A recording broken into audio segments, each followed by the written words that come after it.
Hello, Phil and James here from the Sunderland Echo. Sunderland have just beaten Stoke City 3-1 at the Stadium of Light, and now we're going to answer some of your questions from Twitter. Phil, what have we got? First up, Daniel Stokel. Love this question. Thanks, Daniel. Has Abdullah Bar the potential to be Sunderland's greatest winger? I am totally on board with the Abdullah Bar hype train. Yeah. Genuine point though, I'm really glad that we've gone back to just playing Bar as a right winger. Yeah, me too. I think that was a good call from the coaching staff at the start of the season, and I thought that actually when Roberts was injured earlier in the season, Bar did really well. His form did dip, no doubt about it, but I think he's going to be an inconsistent player. Yeah. And then we had that spell where he was back playing up front as a false nine off the left, and it was so frustrating. And to see him not play last week was one of my biggest frustrations. I just thought, what an opportunity to give him a chance. And he does frustrate the life out of you at times. Let's not pretend otherwise. But he's got a hell of a spring on him, as we saw for that little header into Bairstow. Yeah. Listen, goal and 2 assists.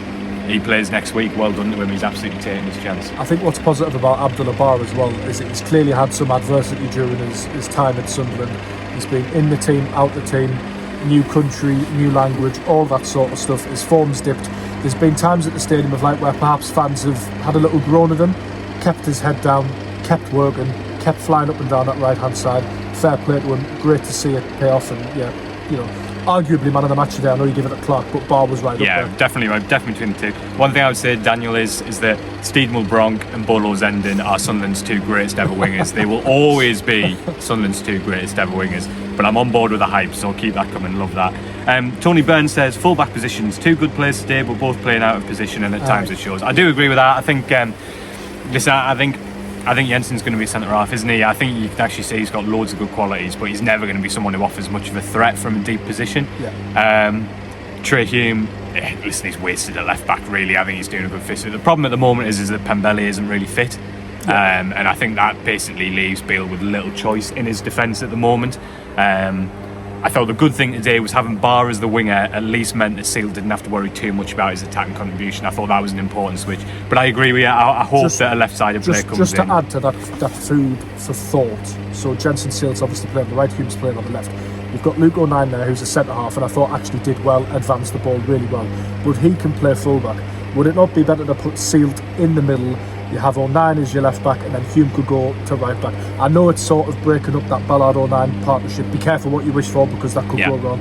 Obviously, Sealed, if he does make a mistake, he's less likely to be punished on the right-hand side. I do get that, but at the end of the day, he's a centre-back, and he's got the build of a centre-back as well. Do you know what I mean? I do kind of agree with you, but I think it's an unpopular opinion, but I like Ballard and O'Nien. I think it's a really good blend. I just think sometimes square pegs. I do kind of agree with you.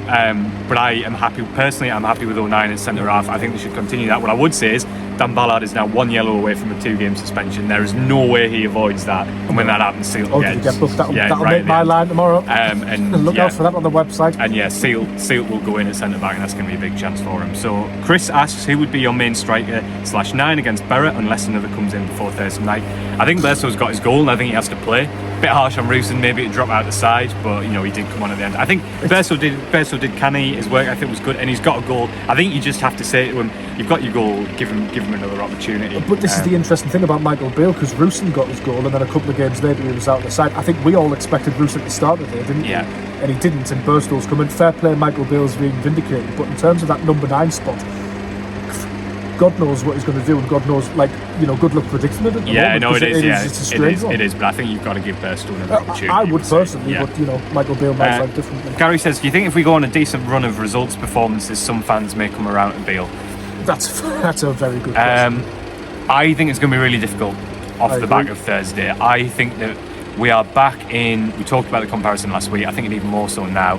I think we're a little bit back in the Phil Parkinson era of this will always come back when there's a poor run of results. And listen, the only team in the world who was going to win every week is Man City. So there are going to be a bump at Sunderland, and I think it's going to be used against Beale. I think the things that were said on Thursday were a massive error. And I think that's going to be held against him whenever this comes around. What I will say is he gave a very, very, very diplomatic press conference there. He did not. There was no sort of smugness or look at me, I've proven my point. He was very, very very diplomatic. He praised the fans, he thanks them for the support. He rightly said that they turned out in massive numbers and got right behind the team, and said they'd done so in every game he'd coached. So that was good. Hopefully that can help build a bit of bridges, but I do think that is something that we have not heard the last I think one of his lines was to the effect of everybody can get a bit angsty when they've got their back to the wall, and perhaps, everything that's happened, he is human at the end of the day. He did say we all get too emotional We sometimes. all do get too emotional sometimes.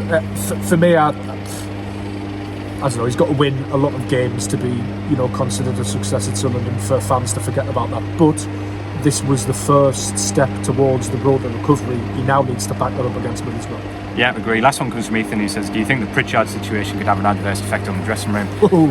Well, yeah, I mean, listen, Pritchard's a really... Great question, by the way. Pritchard's a really popular member of that dressing room, so it's definitely not a positive. He's close with Roberts and Clark, and having said that, the players didn't really play like it today, whether they were really focused.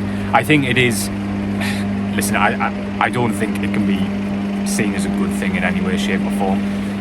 I can understand... I think it's very difficult when a player makes himself unavailable for selection. I think it's very hard to defend that, to be honest, for a contracted player. And I feel, it's a real shame that that's what it's come to, and I think that's quite hard to defend.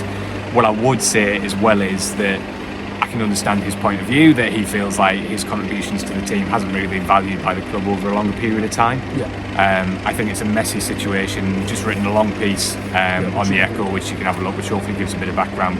So my answer with that would be yes, I think it definitely will have an adverse effect on the dressing room, but I don't think it will destabilise the team's performances, if that makes sense, other than the fact that you've lost a really good player. But I thought today you could see that even if the players are disappointed about it, which I'm sure they are, ultimately they understand what their roles are and they've gone out and executed today. Now, I'm not saying this is the theme. I'm not saying this is necessarily a negative against Christian speaking, but this does have shades of Tony Mowbray in the summer for me.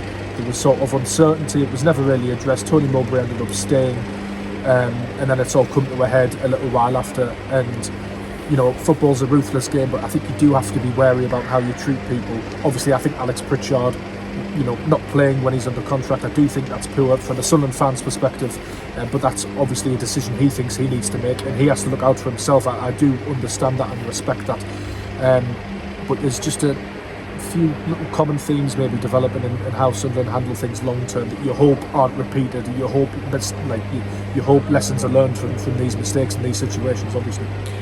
I think we'll call it there. That seems like a pretty good place to call it. Thank you very much for your questions. We really enjoyed doing these, and we're going to do them every game. So please, at full time, we'll always stick a tweet out, but feel free to come and give us your questions. We will try by next week to come up with a name for it.